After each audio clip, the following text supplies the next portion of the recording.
Ici on est situé donc à ma miellerie, mon bâtiment d'exploitation. C'est là où on transforme le miel principalement. Hein. Je travaille entre 300 et 500 ruches. Et il y en a une centaine qui est dédiée à la reproduction et à l'élevage de rennes. C'est une activité que je pratique en tant que professionnel depuis 2009. Je suis parti me former un peu partout à travers le monde. Le Canada, la Corse, la Californie, pour finalement ramener un savoir-faire à La Réunion qui me permet à l'heure actuelle de fournir des miels de qualité. Alors moi, ce que j'aime beaucoup dans le miel, c'est la relation au produit. Alors c'est d'arriver à un produit finalement fini, parfait.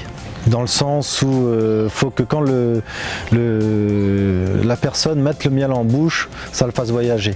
Que ça soit quelque chose de fin, de délicat, avec des saveurs très typées, très particulières.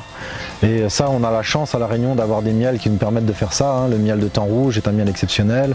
Entre autres, on a également le bérose, le litchi, qui sont aussi des miels très reconnus. Puis il y a toute la relation à l'abeille, c'est-à-dire le toucher de l'abeille, finalement l'échange avec elle. Parce que je travaille beaucoup sans gants, j'essaye de travailler un maximum sans fumée, voire même parfois sans protection. Donc ce qui m'oblige à avoir une certaine symbiose avec elle, un certain équilibre. Et ça, c'est vraiment quelque chose qui m'enrichit beaucoup.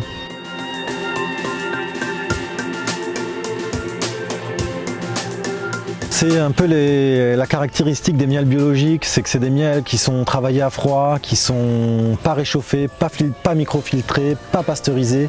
Donc en fait, ils conservent encore toute leur vie. Il y a plein de bienfaits qui sont reconnus du miel, qui sont vraiment préservés dans les miels biologiques.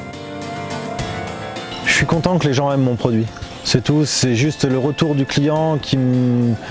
C'est l'amour que je donne à mes abeilles, qu'elles me le redonnent finalement. On produit un beau produit et que le client soit content de manger mon miel et qu'il en reveuille et que ça lui fasse du bien.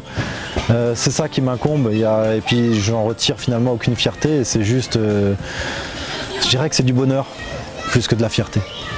Moi, à mon époque, on n'était pas sensibilisé sur toutes ces problématiques des pesticides, etc. À l'heure actuelle, on l'est. C'est la moindre des choses de faire attention pour les générations futures. Donc même si on ne peut pas manger tout bio, quand on peut manger bio, il faut en profiter. Voilà, moi, de toute façon, c'est des produits sains, des produits bons, des produits qui ont du goût. Puis derrière, il y a des agriculteurs, il y a des gens qui aiment leurs produits, qui aiment leur métier. Donc ça fait que des bonnes choses. Et puis ça s'en ressent, donc faut pas hésiter, faut y aller.